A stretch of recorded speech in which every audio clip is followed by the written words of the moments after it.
പുളിങ്ങോം പാലാവയൽ ജനവാസ കേന്ദ്രത്തിന് സമീപം കാട്ടുകൊമ്പൻ ഇറങ്ങിയതോടെ നാട്ടുകാർ പരിഭ്രാന്തരായി. തേജസ്വിനി പുഴയിലാണ് ആനയെ കണ്ടത്.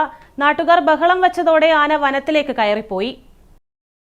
തിങ്കളാഴ്ച രാവിലെയാണ് പുളിങ്ങോം ടൗണിന് സമീപം തേജസ്വിനി പുഴയിൽ കാട്ടുകൊമ്പനെ കണ്ടത്. പുഴയിൽ ആനയെ കണ്ടതോടെ പ്രദേശവാസികൾ പരിഭ്രാന്തരായി. ഞാൻ നോക്കുമ്പോ പൊട്ടിക്കുന്ന ഒച്ച കേൾക്കുന്നുണ്ട്.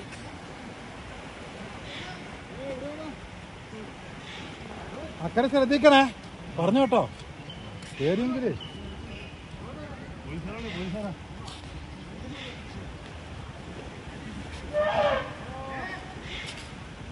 കാട്ടാന വേമ്പോ പാലത്തിന്റെ മുകളിൽ ഇവിടെ താഴെ ഈ പാലത്തിന്റെ അടുത്ത് ഏറെ പാലാവിലേക്ക് വന്നു.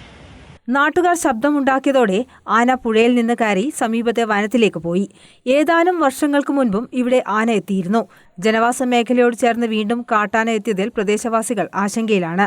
കാട്ടാനയുടെ സാന്നിധ്യം കണക്കിലെടുത്ത് നാട്ടുകാർ ജാഗ്രത പുലർത്തുന്നുണ്ട്. News bureau, Cherupuzha.